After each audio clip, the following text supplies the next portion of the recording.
ازواج کے علاوہ اولاد کے لیے بھی ہمیں قرآن و سنت میں دعائیں سکھائی گئی ہیں اور ان کا بھی اہتمام کرنا چاہیے.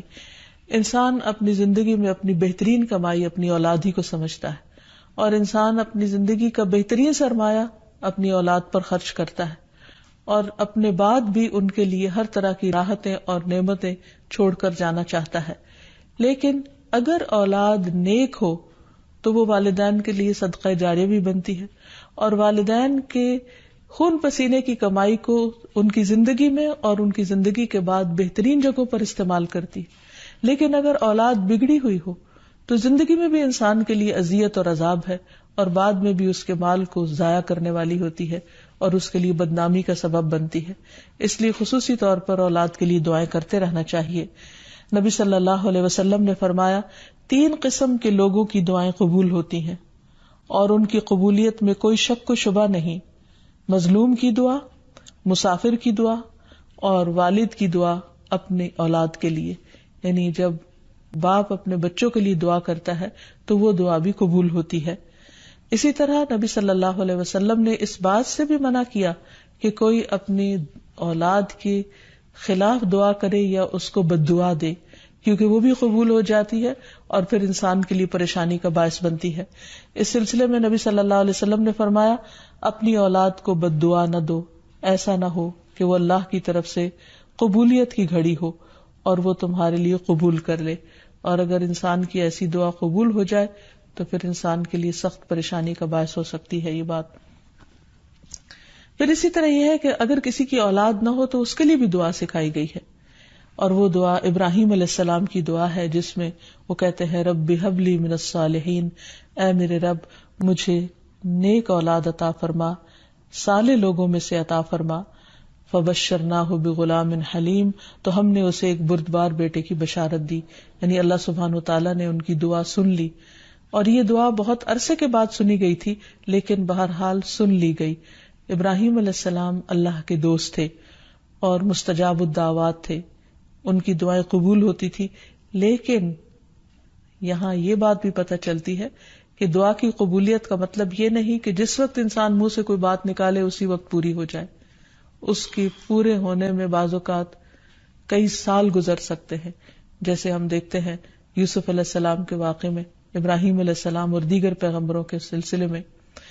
اور پھر ہم اس بارے میں یہ بھی دیکھتے ہیں کہ جس طرح ابراہیم علیہ السلام کی دعائیں قبول ہوئی تو انہوں نے اپنے رب کا اس پر شکر بھی ادا کیا اور فرمایا الحمدللہ الذی وہب لی علی الکبر اسماعیل و اسحاق ان ربی لسمیع الدعاء، کہ اللہ کا شکر ہے جس نے مجھے بڑھاپے میں اسماعیل اور اسحاق جیسی اولاد دی، بلا شبہ میرا پروردگار دعائیں سننے والا ہے.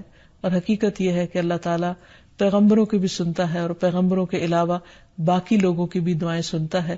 اس لیے اولاد کی طرف سے کبھی بھی مایوس نہیں ہونا چاہیے، نہ ہونے کی شکل میں بھی اور ہونے کے بعد ان کی نیکی اور خیر اور بھلائی کے سلسلے میں بھی. اور اس میں ہم دیکھتے ہیں کہ زکریا علیہ السلام کی بھی اولاد نہیں تھی تو وہ بھی بڑھاپے تک مایوس نہیں ہوئے اور دعا مانگتے رہے. اور اس سلسلے میں آتا ہے کہ وہ جب دعا مانگتے تو کہتے رب ہب لی من لدنک ذریۃ طیبہ انک سمیع الدعاء، کہ اے میرے پروردگار تو مجھے اپنے پاس سے نیک اور پاکیزہ سیرت اولاد عطا فرما، تو ہی دعا کا سننے والا ہے. یعنی پیغمبر ہمیشہ صرف اولاد کی دعا نہیں کرتے بلکہ نیک اولاد کی دعا کرتے ہیں. اولاد کا ہونا اللہ سبحانہ وتعالیٰ کا ایک بہت بڑا انعام اور بندے پر بہت بڑا احسان ہے. اسی لیے ہم دیکھتے ہیں کہ اولاد انسان کے لیے اگر نیک ہو تو راحت، رحمت، آرام اور چین اور آنکھوں کی ٹھنڈک کا ذریعہ ہوتی ہے. نبی صلی اللہ علیہ وسلم حضرت حسن اور حسین کو اپنے پھول کہا کرتے تھے کہ یہ دونوں میری دنیا کے پھول ہیں. ایک اور حدیث سے ہمیں پتہ چلتا ہے کہ اولاد انسان کی بہترین کمائی ہے. فرمایا ان اولادکم من اطیب کسبکم، تمہاری اولاد تمہاری سب سے بہترین کمائی ہے، بس اپنی اولاد کی کمائی میں سے کھاؤ، یعنی وہ انسان کے لیے حلال ہے، جائز ہے. پھر اسی طرح بیٹیاں جو ہیں ان کی تعلیم و تربیت اور ان کی پرورش بھی ایک بہت خیر و بھلائی اور جنت کمانے کا ذریعہ ہے. لیکن اس کے ساتھ ساتھ یہ بھی یاد رکھنا چاہیے کہ اولاد ایک رسپانسبلٹی بھی ہے. ان کے بارے میں سوال بھی کیا جائے گا کہ ان کی تربیت کس طرح کی.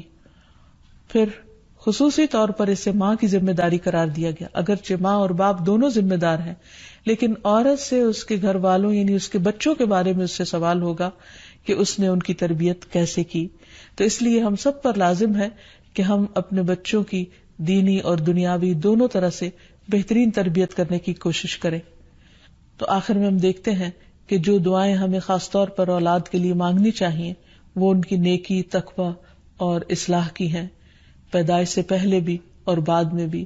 پیدائش سے پہلے رب ہب لی من الصالحین، کہ اے رب مجھے صالح اولاد عطا کر.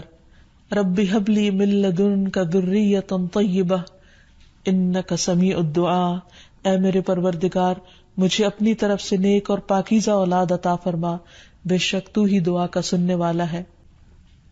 پھر اسی طرح اولاد کو شیطان سے محفوظ رکھنے کی دعا بھی کرنی چاہیے، جس طرح حضرت مریم کی والدہ نے ان کی پیدائش سے پہلے دعا کی. پھر اسی طرح اپنی اولاد کو شیطان مردود سے بچانے کی بھی دعا کرنی چاہیے، جیسے حضرت مریم علیہ السلام کی والدہ نے ان کی پیدائش کے وقت یہ دعا مانگی تھی، وَإِنِّي أُعِيذُهَا بِكَ وَذُرِّيَّتَهَا مِنَ الشَّيْطَانِ الرَّجِيمِ، اور بے شک میں اس کو اور اس کی اولاد کو شیطان مردود سے تیری پناہ میں دیتی ہوں. پھر اسی طرح ایسی اولاد مانگنی چاہیے کہ جو انسان کے لیگیسی کو آگے لے کر چل سکے اور اس کے علمی ورثے کو سنبھالنے والی ہو، جیسے زکریا علیہ السلام نے دعا کی تھی. پھر اسی طرح اولاد کے اللہ تعالیٰ کے راستے میں قبول ہونے کی بھی دعا کرنی چاہیے، جیسے حضرت مریم کی والدہ نے ان کے لیے دعا کی تھی کہ ربی انی نذرت لک ما فی بطنی محررا فتقبل منی، کہ اے میرے رب بے شک میں نے تیرے لیے اس کی نظر مانی ہے جو میرے پیٹ میں ہے کہ میں آزاد چھوڑ دوں گی، سو مجھ سے قبول فرما، بے شک تو سب کچھ سننے سب کچھ جاننے والا ہے.